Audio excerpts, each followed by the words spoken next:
Hello, hello. Okay, I want to talk more about paras, one-on-one adult assistants, all those sorts of things. And so you can get to the understanding the why of some of those situations. So when you go into IEP meetings and you are looking at services that are offered to your child, and we talk about a student in the present levels, it may talk about student safety and students being runners, or students needing assistance with transitions, or needing some help with reteaching, or help with breaking things down, or student needs help eating. There's countless reasons why a school team might consider and then decide to provide adult assistance to an individual with disabilities. Now, this is the reason why somebody that is capable of making decisions for the district that have financial implications has to be at the IEP meetings. They have to be there. Because when you think about it, if we're hiring an individual to work with a student one-on-one, that individual does, I'm grabbing my calculator because this is just jumping into my head. That individual is there. If it says one-on-one adult assistance in the IEP, that individual is there just for that student and no other reason. So unfortunately, typically these people, awesome, amazing, I don't want to say these people like they're nothing important, but paraeducators, and adults that work in the school one-on-one with our kids or in small groups, they don't make very good money, unfortunately. Now, every year that they're there, and for their experience, just like teachers, they will get a pay increase and things like that. But oftentimes it's like COLA increases. This is not, unfortunately, it's not a living wage. And remember, like when those paras are off for school breaks, Christmas break, Thanksgiving break, summer break, spring break, they no worky, they no get paid. So some districts have some things built in to where they can spread things out to make it easier for these individuals, but most of the time it's just they are there because they like being in the schools. They may have their own kids in school and they want to be on the same schedule, but they're there because they like kids and they want to be at school. It's not for the paycheck. So oftentimes they make like $14 an hour. I mean, when I first started out, literally my paras in 2000, yes, 85 years ago, and I was actually in 1999, paras, I believe, made like $7 to $8 an hour. Like, blah. I just don't, I mean, it was a different time then, I know, but still, I mean, these individuals, men and women, but I had these, for me, my first couple of years of school was all women as my paras. They were coaching me just because they had all been there for years and I was a brand new teacher, and these women were holding my hand through some things, and this is how we do things, and this is how it works well, and this is how they've always done it. But they were also very good about respecting me. I mean, they were just perfect, and it always just broke me that they made nothing. So but at the same time, when you're looking at an hourly wage and they're there for I don't think it's a full 40-hour week, so let's say 38-hour week. So these people are making, if they're at $14 an hour before taxes, they're making maybe like $530 a week. So when we look at that as a monthly, they're making like $2,200 a month. At $14 an hour. So I hope I should look and see, I should know better, but I do know they're not making very good money. I think $14 an hour is probably super generous.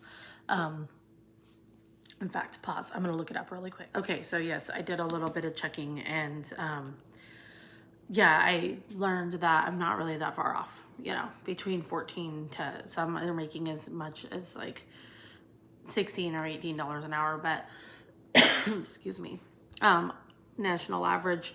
We're not far off. And again, they're only working during the school months, so 10 months out of the year. But that being said, number one, I'm glad they get paid more. Number two, that being said, we are looking at what implications that has to the district. So the school is always going to try to get the best bang for their buck. So if they're looking at, remember, paras do, I'm going to say paras just because that's the region in the Pacific Northwest. That's what they were always called. But in Oregon, I know Washington calls them EAs, educational assistants, but I digress. Anyways, they work during the summer or during the school year only, but they get benefits. So the school is also, the district's also paying into insurance, which is oftentimes what they're working for too. So insurance and then all the other things employers do. So we're looking at each employee that they hire, each paraeducator that they hire, possibly costing the school district $40,000 to $50,000 a year. Any district, no matter what, they're going to have, if you're a large district, you're going to have a large amount of educational assistants that you're hiring every year. $50,000 is a lot. The school, the funding that the schools get per student, you need to know that your child brings in X amount of dollars. It's different for every state, but your child brings in, they get paid for every student that walks into their building full time. So they do days where they bring in, where they write down or write down, no one writes anything down anymore, where they report attendance on given days during the year. It's called census days. So the main office does that, and the special education student services offices do that as well. They have a census day during the year as well, where they report. For each child that walks in the door, they get paid X amount of dollars. Back in the day, it was like $7,500 per kid. And so, sorry, I was thinking, making sure I was right on that. I believe I'm right on that. I don't know what the average is now. Again, I should have probably looked that up. But argument made, they get paid flat out per child. Now, if a child is a English language learner child, they get paid more money. The formula in a lot of states is just twice as much. They get paid twice as much because there's going to be more services. Students on IEPs, they get paid twice as much or more money. The funding category is different. That being said, those students, they don't bring in $40,000 more. They don't bring in enough to carry or to hold that adult assistance salary. So when looking at bringing in another adult into the school, they need to make sure they're getting the most bang for the buck. IDEA says that money can never be a consideration for services with students. Never, never, never. If it costs $3 million a year to educate a student with a disability, then that's what it costs. And the school the student has a right to it and all the things. It's not going to cost $3 million.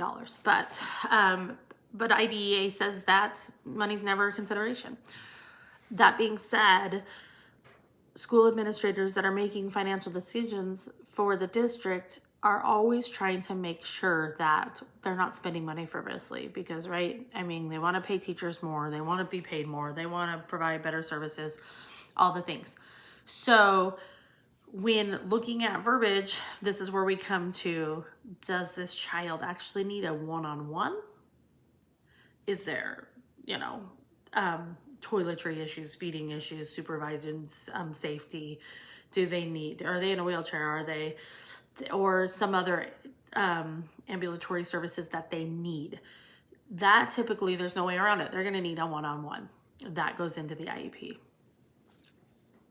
Students with behavior issues are often the ones that kind of slide through. So they might be, if that administrator is sitting at the meeting, their job at the meeting really is looking at the big, huge financial implications, staffing, all those big, huge picture issues, and long-term.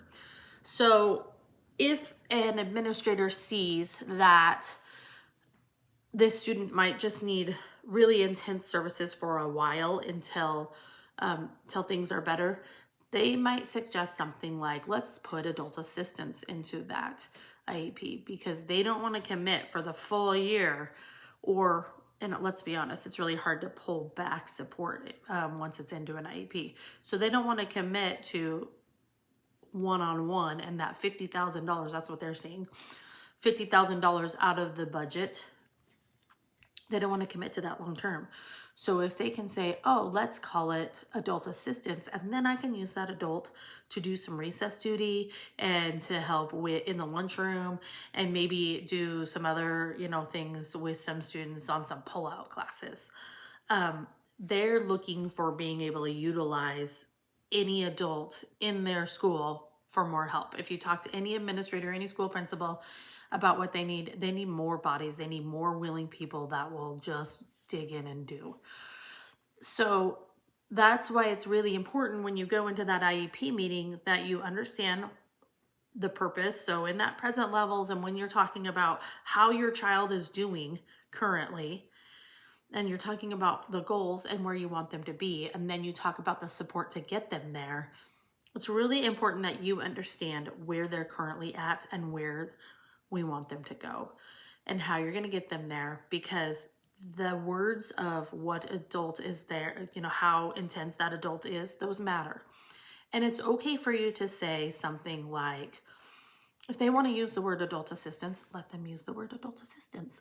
Just make sure that in the IEP, it says adult assistance to assist with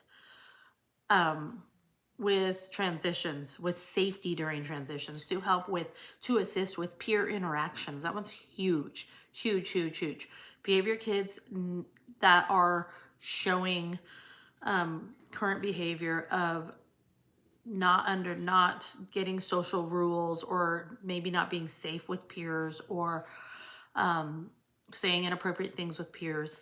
It's very important that in the IEP it says to assist with peer interactions, or to assist with social skills, to assist, because that makes sure that in any situation, at the lunch table, at recess, all those things, that adult is there during those times, coaching your child through, observing, setting, modeling things out. And we're talking, this is probably a elementary age student, mid to upper elementary age students. Middle school kids are not going to want some adult following them around, helping them with, social cues all the time. But we can talk more. That's a whole nother video cast for that. Because there are things you can do that aren't so hovery and babysitter-esque. But what I'm hoping, though, is what you're hearing from me is that it doesn't have to say one-on-one in the IEP in order to, this is how you can collaborate, this is how you can throw an administrator a bone. You don't have to fight them on that part, the one-on-one or adult assistance. The goal is making sure your child gets what they need.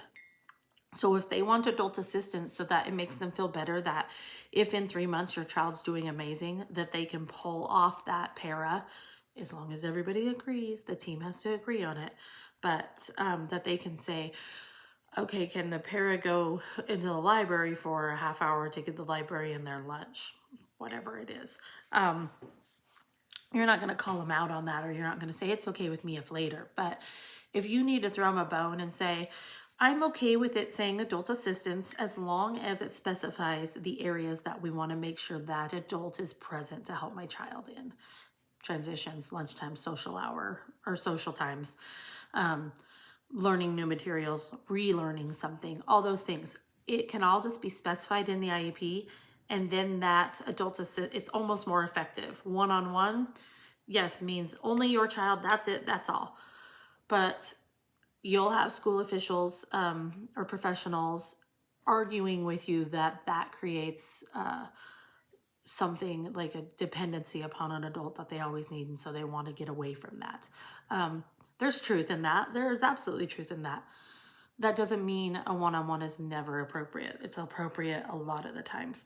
But just look at the wordage, look at making sure that the whys and the whats are in there also. If you have more questions, sorry. If you have more questions on this, because it can be complex and it can be hard and confusing and overwhelming, just reach out to me. I'm happy to help more. Still have the school community. We're still growing. We'll still talk about stuff like this more. But you can always reach out, join up in the school community. I appreciate any support you have.